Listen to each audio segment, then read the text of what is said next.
Baik, alhamdulillah alamin, masya Allah, tabarakallah, kita masih di Damai Indonesiaku. Guru kita tadi Abi Pantun telah menjelaskan kepada kita bahwasanya Allah melarang dengan tegas sifat boros atau sifat menghambur-hamburkan. Ini tertulis dalam Quran surat Al-Isra ayat 26 dan 27. Namun selama ini mungkin kita tidak sadar, apalagi sekarang dengan mudahnya media online, kita berbelanja online. Padahal itu bukan kebutuhan, namun lebih pada keinginan. Nah, guru kita Profesor Syafi Antoni akan menyampaikan bagaimana membedakan antara kebutuhan dan keinginan. Selamat menyaksikan. Assalamualaikum warahmatullahi wabarakatuh. Alhamdulillah, alhamdulillahilladzi hadana lihada ailidinil Islam wali sulukiyatil iktisadi. Wa nusalli wa nusallim ala habibina wa qudwatina Muhammada sallallahu alaihi wasallam wa huwa alladhi 'allamana anna najaha al-mustaqbal la budda min talabil halal wa kadzalika al-iktisad fi as-sarf wa kadzalika al-iddikhar summa al-istismar. Amma ba'd. Alhamdulillah, kita bersyukur kepada Allah Subhanahu wa taala bahwa pada hari-hari ini kita bisa memperingati, mentafakuri, mentadaburi kehadiran Rasulullah Shallallahu Alaihi Wasallam. Apatah lagi tadi Ustadz Taufikur Rahman sudah menyampaikan bahwa salah satu dari teladan Rasulullah Shallallahu Alaihi Wasallam itu adalah hidup yang hemat, hidup yang efektif dan efisien. Karena besok kita akan Maulidir Rasul dan ada Ustadz Pantun, izinkan saya memulai dengan pantun dahulu. Jangan lupa cakepnya ya. Pergi ke sawah memikul pacul. Nenteng rengginang bawa ubi rebus. Sungguh indah hidup bersama Rasul. Di dunia senang, di akhirat masuk surga Firdaus. Boros, keinginan, dan kebutuhan. Kalau namanya keinginan, semua yang ada di depan mata itu ingin kita dapatkan. Seperti anak kecil masuk ke mall. Ini ingin, itu ingin, itu ingin. Itu namanya keinginan. Tapi kalau namanya butuh, itu ada sesuatu yang dipenuhi dan ada batasnya. Makan ada batasnya. Minum ada batasnya. Pakaian ada batasnya. Kendaraan ada batasnya. Nah, yang menjadikan kita boros itu sesungguhnya 3 hal. 1, tidak ada perencanaan dan disiplin melaksanakannya. Nggak usah dicatat. Seseorang yang punya uang, kemudian dia belanja, nggak ada rencana, nggak ada catatan, insya Allah tanggal 20 sudah habis. Betul apa betul? Saya mau nanya, ibu-ibu, bapak-bapak kalau punya uang, belanja dulu, nabung dulu. Jujur, belanja dulu. Adik-adik kalau punya uang, belanja dulu, investasi dulu. Belanja dulu. Kalau punya uang, belanja dulu, zakat dulu. Oke. Kalau punya uang, belanja dulu, bayar utang dulu. Nah itu. Jadi karena kita tidak punya perencanaan, Ustadz, maka kita belanja, nanti kalau ada sisa baru bayar utang. Dan biasanya kalau bayar utang, kalau bayar bisa nanti, kenapa harus sekarang? Kalau nggak bisa dibayar, kenapa harus dibayar? Nah ini bahaya, karena kata baginda Rasulullah SAW, kurang lebih artinya barang siapa memiliki hutang, kemudian berencana untuk tidak membayar, maka sama dengan mencuri. Wah, Masya Allah, ini bahaya. Barang siapa punya hutang, tapi punya niat nih, saya sih nggak mau bayar. Nah itu sama dengan mencuri. Dan ini hitungannya bahaya. Jadi yang benar itu, rumusnya itu adalah bukan belanja dulu, kalau ada sisa baru bayar hutang, kalau ada sisa baru nabung, kalau ada sisa baru zakat, infak sedekah. Itu salah tuh. Nah, di sini alhamdulillah di kampus Tazkiyah rumusnya dibolak. Yang pertama itu kita harus menyisihkan untuk bayar hutang dulu. Walaupun sedikit. 200.000 nggak ada masalah. Setelah bayar hutang, apalagi hutang kepada Allah. Tadi kan hutang kepada manusia tuh. Nah yang kedua hutang kepada Allah. Kita bayar zakat dulu. Kalau pendapatan kita misalnya 5 juta, zakatnya berapa? 2,5%, 125 juta. 200 plus 125. Nah setelah itu paksain nabung. Paksain apa? Nggak banyak, hanya 175 juta, nggak ada masalah juga. Jadi 200 plus 125 per 175. Jadi berapa tuh? 500. Nah jadi kita masih punya uang 4.500.000 untuk belanja. Itu ya, jelas ya rumusnya? Yang pertama apa? Bayar hutang. Hutang itu kata Rasulullah SAW, kullu syahidin sayadukhulul jannah ila man alaihi dain. Setiap mujahid gugur di jalan Allah akan masuk surga, kecuali punya hutang. Kenapa? Dosa dia sama aku, kata Allah sudah diampuni. Tetapi dosa dia dengan tetangganya, itu kan tidak ada lunas, kecuali dibayar. Nah jadi bayar hutang dulu, kemudian hutang kepada Allah yaitu zakat, infak, sedekah. Kemudian nabung. Nah nabung ini adalah yang akan menjadikan kita bisa investasi. Nah di sini saya ingin lebih dekat dengan ibu-ibu. Nah biasanya kita itu tidak bisa nabung karena apa? Karena sebab yang kedua, korban gaya.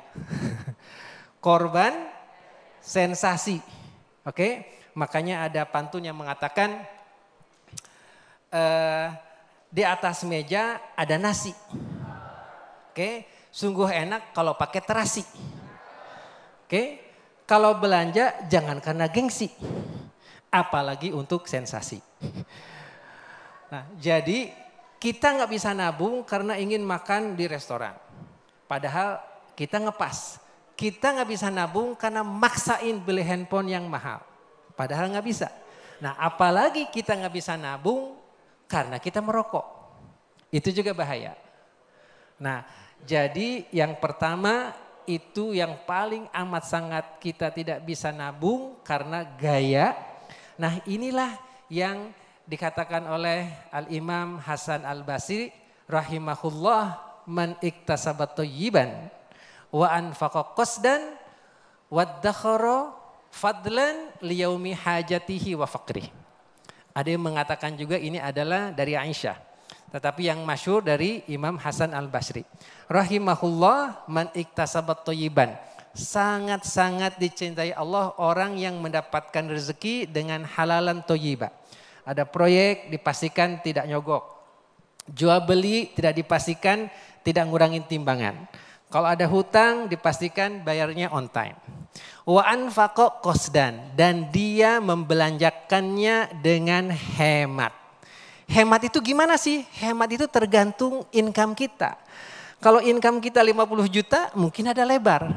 Tapi jika kalau income kita cuma 3 juta berarti kan kita harus mempersempit. Dan saya kasih tahu rumus yang satu lagi. Kebanyakan kita itu belanja tanggal 18 loh sudah habis. Itu rumus yang salah.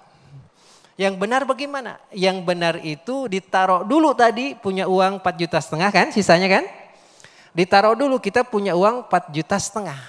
Dari 4,5 juta itu kita turunin ke bawah. Kebutuhan dapur berapa? Pendidikan anak berapa? Telekomunikasi berapa? Transport berapa? Baru boleh jajan jikalau ada. Tapi jikalau kebutuhan dapur, pendidikan anak, kesehatan, telepon, transportasi itu sudah habis, berarti jajan nggak boleh dikasih. Jelas ya? Itu.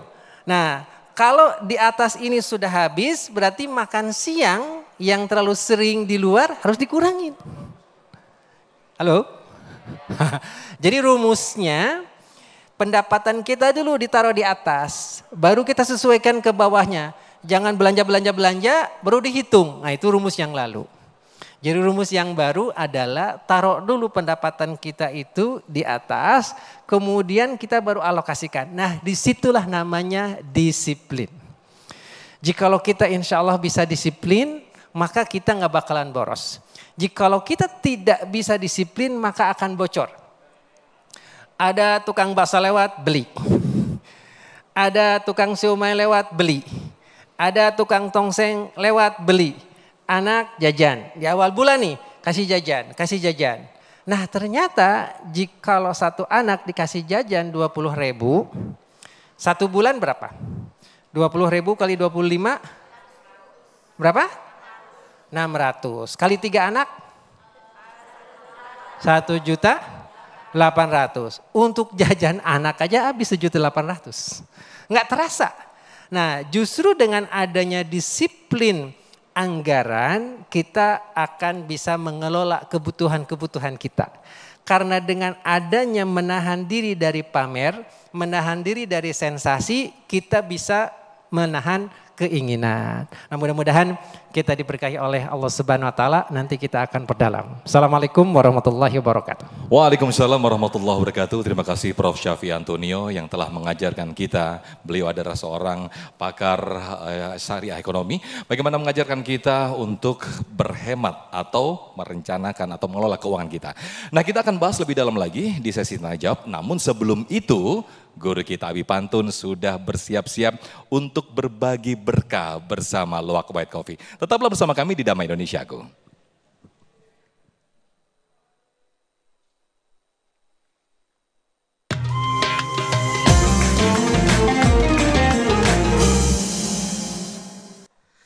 Kepada para jamaah, alhamdulillah bahasa pantunnya dari Pondok Kopi langsung ke Pondok Aren. Luwak White Coffee makin keren. Masya Allah, dari Pondok Kopi langsung ke Mekah. Luwak White Coffee saatnya berbagi barokah. Ada yang mau dapat hadiah nggak? Lembek amat jawabannya. Ada yang mau dapat hadiah nggak?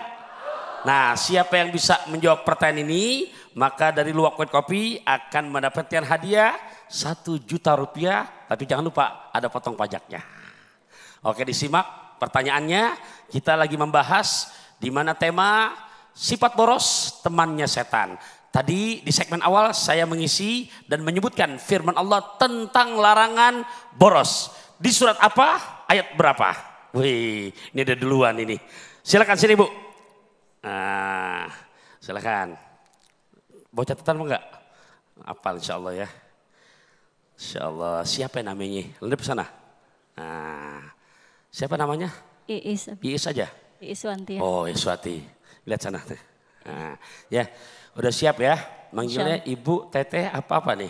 Teteh aja. Teteh aja dah ya. Anak di Bogor kita ya. Iya. Nah, oke, Teh Is. Iya. Apa jawabannya? Tadi bicara tentang apa namanya boros, larangan Qur'annya surat apa, ayat berapa? Tadi terdapat dalam surat ke-17, juz 15 ayat 26 sampai 27. Yang jelas surat ke berapa? Surat ke-17. 17, berarti surat ya Bani Israel ya. Juz berapa? Juz ke-15. 15 ayat? Ayat 26 dan 27. 26 dan 27. Gimana jamaah ibu-ibu? Alhamdulillah. Kesentul minum teh anget. Betul banget. Alhamdulillah. Ada hadiahnya nih tuh. Diterima ya untuk teis. Tapi jangan lupa ada potong pajaknya. Masih semangat ngaji di Damai Indonesiaku? Masih semangat ya? Ya Allah, bareng bini ngemil duku. Tetap di sini setelah ini di Damai Indonesiaku.